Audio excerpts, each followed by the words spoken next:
My name is Cersi. I am 36 years old. I live alone in a small apartment in the city. I have a good job. I work long hours. I make enough money. But I have no family near me. I have no husband. I have no children. My life is quiet and sometimes very lonely. Last year, I met Jamie. He was 25. He was tall, thin, and had a bright smile. He worked part-time at a car wash. I met him by chance when I went to wash my car. He was kind and funny. He made me laugh. He looked at me like I was special. I had not felt that way in years. So when he asked for my number, I gave it to him. Jamie started texting me every day. Good morning, good night, sweet words in between. I felt young again. He called me babe and beautiful. He said I had kind eyes. I was shy at first, but slowly I smiled more. My heart felt light. After 1 week, he asked if I wanted to meet again. I said yes. We went to a small cafe. He did not have much money, so I paid. He said thank you and held my hand. His hands were warm. I liked how he looked at me, like I was the only woman in the room. I forgot I was older. I forgot about the world. I just wanted to be near him. Before we continue with the story, I'd love to hear from you. Which part of the world are you listening from today? Leave a comment below. And if this story touched your heart, please subscribe for more simple and emotional English stories. We started meeting often. I paid for dinner. I paid for gas. I even gave him new clothes. He never asked. But he always said, "You're the best, babe," and kissed my cheek. I felt happy to give. I liked taking care of him. One day I asked him about his past. He said his parents were gone. He had no home of his own. He said, "Life has not been kind to me." My heart broke a little.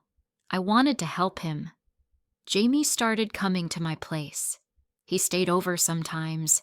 He liked my cooking. He watched movies with me. When I worked late, he waited for me. He held me in bed and said, "I feel safe with you." I believed him. I thought it was love. He told me he wanted to study. He said, if I had money, I would go back to school. I gave him money. Not once. Many times. I didn't even think. I just wanted to help. I thought he would grow. I thought he would become a better man. I felt proud of him. Sometimes he disappeared for a day or two. He said his phone died, or he said he was with friends. I did not ask questions. I wanted to trust him. I told myself, he is young. He needs space. But still, my heart felt small and cold when he left without saying where. One Sunday we went shopping. He saw a new phone. He smiled like a child. "I've always wanted this," he said. I looked at the price. It was too much. But I said, "Let's get it." He hugged me and said, "You're the best thing in my life." That night, he kissed me longer than usual. I felt like I mattered. But things started to change. Slowly. Jamie started answering late. He stopped, saying sweet things. He stopped holding my hand in public. When I asked what was wrong, he said, "Don't act like my mom." I was hurt. I didn't want to be his mom. I wanted to be his love. He started asking for more money. Rent, bills, food. "Just this once," he said. "I'll pay you back." But he never did. I didn't want to lose him. So I kept giving and giving. My friends started to ask, "Why are you doing this?" I said, "They don't understand our love." One evening, I saw a message pop up on his phone. A girl's name, a heart emoji. He grabbed the phone fast. He said, "It's just a friend." But something felt wrong. My stomach turned. I didn't say anything, but I couldn't sleep that night. The next morning, I made him breakfast. He didn't touch it. He said he had to go. "Go where?" I asked. He just said, "Out," and left. I sat alone with the cold food on the table. Tears filled my eyes. I didn't know if he would come back. Was this love? Or was I just someone he used? I wanted to believe in him. I wanted to believe we were real. But a voice inside me started to whisper, "You gave too much. You loved too hard." That night, I waited by the window. Jamie did not come home. That night was the first time I truly waited for someone. I sat on the couch with the lights off, staring at my phone.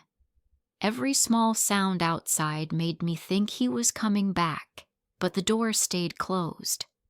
I thought maybe he lost his phone again, or maybe he had an emergency. I told myself so many things just to feel calm, but deep down I knew something had changed. I tried to sleep, but my body didn't rest. My heart was heavy.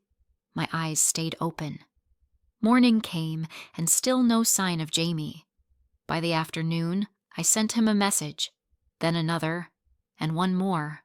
No reply. I wanted to call, but I stopped myself. I didn't want to look desperate, even if I felt that way. I walked around the apartment, looking at all the things I had bought him. His new shoes near the door, his jacket on the chair, the watch I gave him on his birthday lying beside the bed. I touched it and asked myself quietly, did I do too much?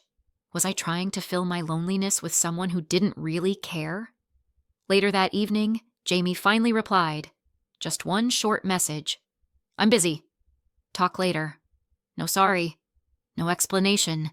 Just those 4 cold words. I stared at the screen for a long time. I didn't even know how to respond. I put the phone down and made tea. My hands were shaking. I felt like a stranger in my own life. I couldn't understand how we went from sweet mornings and warm hugs to cold texts and silence. 3 days passed before I saw him again. He came in like nothing was wrong. He kissed my cheek and sat on the sofa like he had been out for a quick walk.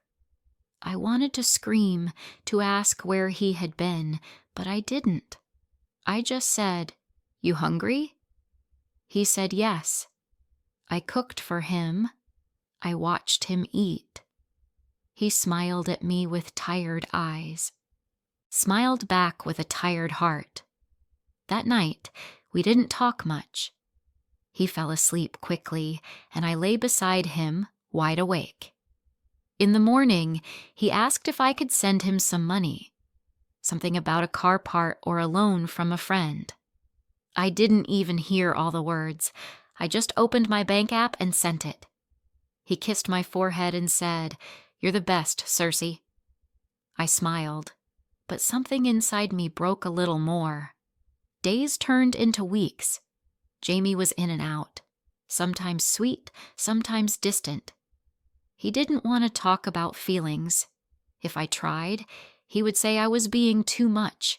He called me dramatic. I started to feel like I was the problem. Maybe I was expecting too much. Maybe he really was just tired or busy or stressed.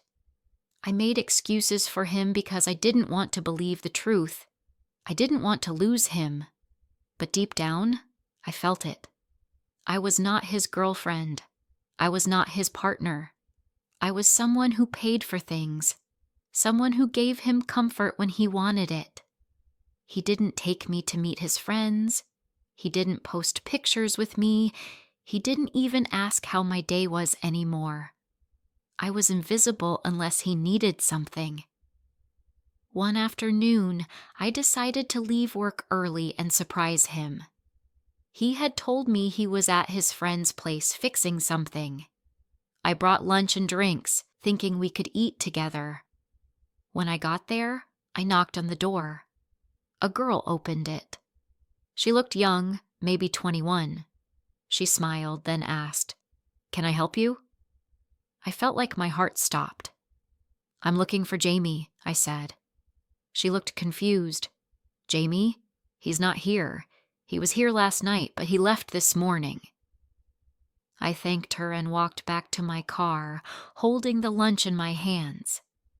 I sat in the driver's seat, closed the door, and finally let the tears come.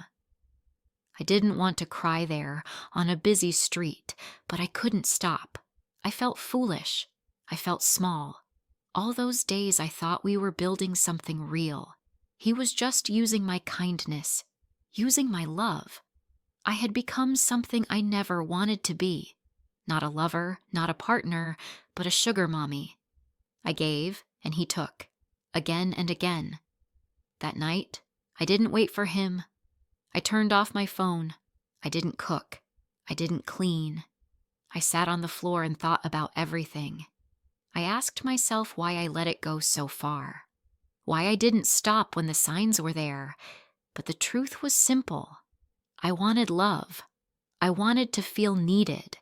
I wanted someone to come home to. And Jamie gave me that feeling, even if it was a lie. The next morning, Jamie walked in like always. He kissed me and went to the kitchen. He didn't notice the silence. He didn't ask how I was. He just opened the fridge and said, "There's nothing to eat." That was the moment. Something in me changed. I looked at him and said, "Jamie, we need to talk." He looked at me, annoyed. "Can it wait?" he said. I shook my head. Not this time. Jamie stood still for a moment, as if my words surprised him.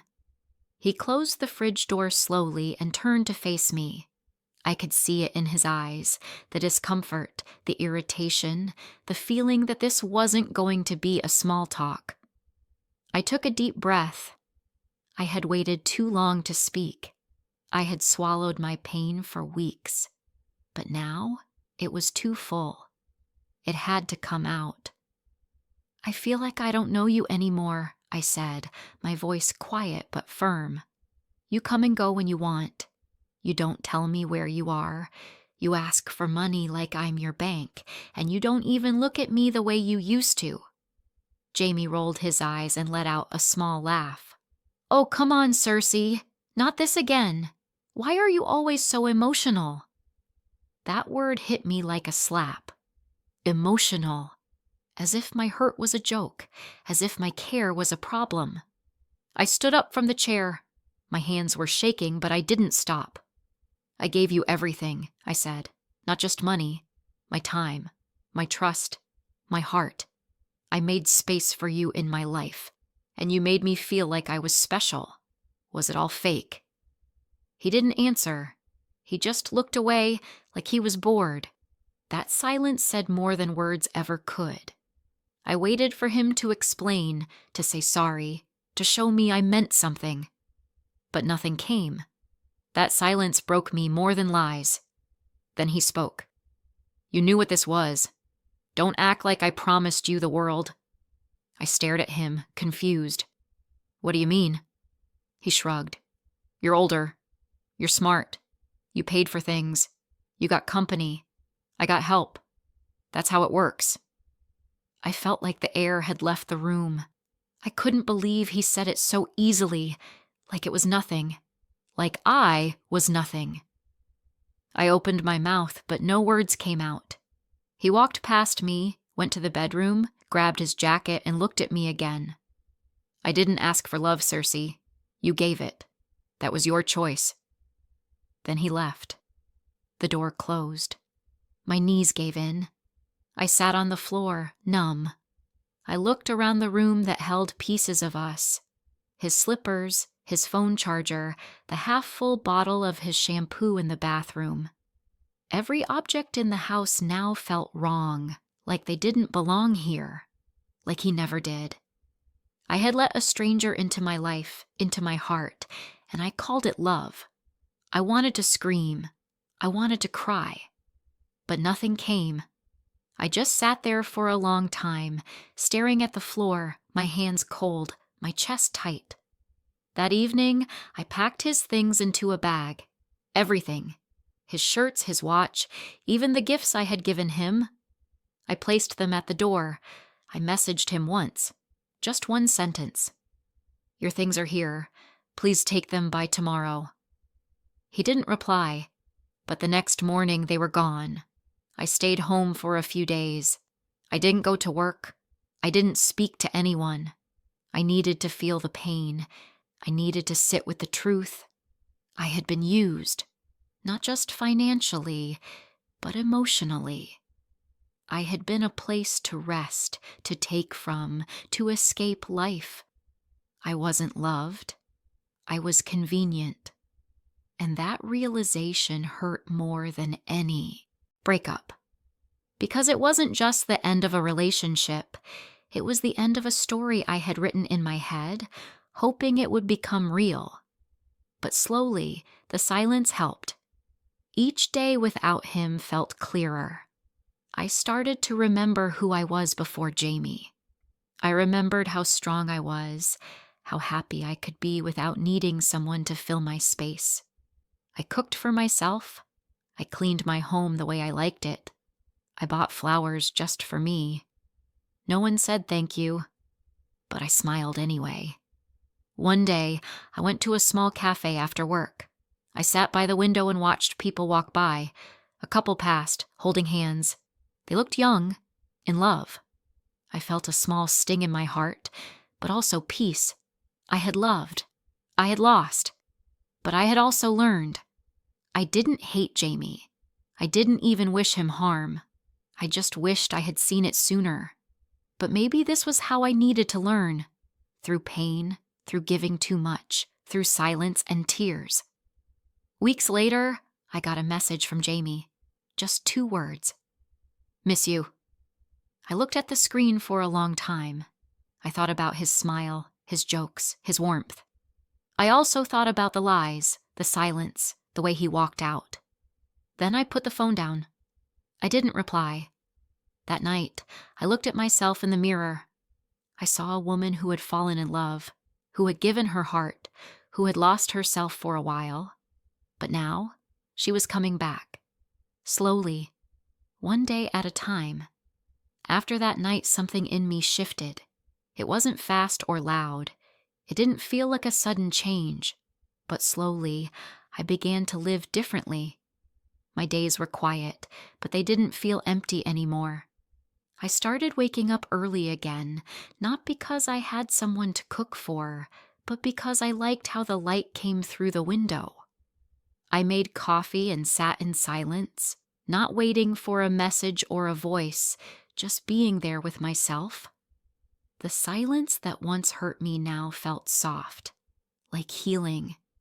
I didn't speak about Jamie to anyone, not right away. People had warned me, gently or with sarcasm. Some said I should have known better. Others just gave me those looks, the kind that sting more than words. But none of them really knew what it felt like to crave connection so deeply that you would give everything just to feel close to someone. I didn't want to feel shame anymore. I had felt enough already. So I kept my story to myself, and I let time do what it does best. One weekend, I cleaned the apartment. Not just a quick tidy up, but a full clean. I pulled everything out. I opened drawers I hadn't touched in months. I found old receipts, notes Jamie had left, things I had bought thinking they would make him stay. I put them all in a box. I didn't cry. I didn't even feel angry. I just felt done. The kind of done that comes when your heart finally catches up to the truth. I took that box to the garbage outside, and I stood there for a moment before dropping it in. It felt like I was letting go of a version of myself. The one who thought love had to be earned with gifts and silence and sacrifice. The one who believed that if she just gave enough, someone would finally stay. That woman was tired, and I knew she deserved rest. A few days later, I saw Jamie again. Not on purpose. I was walking out of the store, and there he was, standing by a parked car with someone. A girl. She laughed at something he said. He had his arm around her. He didn't see me at first, but I saw him. and for a second, everything in me froze. Not because I wanted him back, but because I remembered the feeling of being in her place, of thinking his smile meant something deep, of hoping that this time it was real. Then his eyes met mine, just for a moment. He looked surprised. Then he looked unsure. He gave a small wave. I didn't wave back. I just nodded once and kept walking. My heart didn't race. My stomach didn't twist. I didn't feel broken or jealous or small. I just felt done. Like a door had closed behind me and I didn't need to open it again. That evening, I sat by the window and let myself breathe. Not because I had seen him, but because I hadn't crumbled. I was still here, still whole, still moving forward. The pain that once sat so heavy in my chest had changed. It wasn't gone, but it didn't control me anymore. In the weeks that followed, I started doing things just for me. I joined a small art class. Nothing serious. Just people sitting in a room, holding brushes, making something simple. I wasn't good at it, but I liked the way it made me feel. I liked the quiet focus, the gentle colors, the soft smiles from strangers. It reminded me that life could be sweet in small ways, even without someone calling you babe or holding your hand at night. One night after class, a woman sat next to me. Her name was Claire. She was older than me, with kind eyes and a calm voice. We talked about the colors we used, the shapes we liked. Then she asked me, "What brought you here?" I thought about it. I didn't say heartbreak. I didn't say loneliness. I just said, I wanted something that's mine. She smiled and said, "Then you're in the right place." Sometimes healing doesn't look like a big moment. It looks like a new hobby, a quiet friend, a soft laugh. It looks like taking back your mornings. It looks like leaving a message unread because you know you deserve better. And for me, it looked like finally feeling peace in the quiet. Months passed. Jamie never messaged again. I didn't wait. I didn't wonder. I didn't check. His story ended in my life. But mine kept going. Stronger, softer, more careful, but more kind. Not just to others, to myself. Because in the end, that's what I had forgotten, that I mattered too. I learned that love is not about giving everything until there's nothing left. It's not about waiting for someone to see your worth. It's about choosing yourself even when it's hard, even when it means walking away with a broken heart and shaky steps. I walked away and I found myself again. So if you're listening to this and you feel like you gave too much, or you feel empty from loving someone who never truly loved you back, I want to tell you something. You are not weak. You are not foolish. You are human. And you can start again, just like I did. I hope you have enjoyed the story. Like and comment if you want to hear more soon.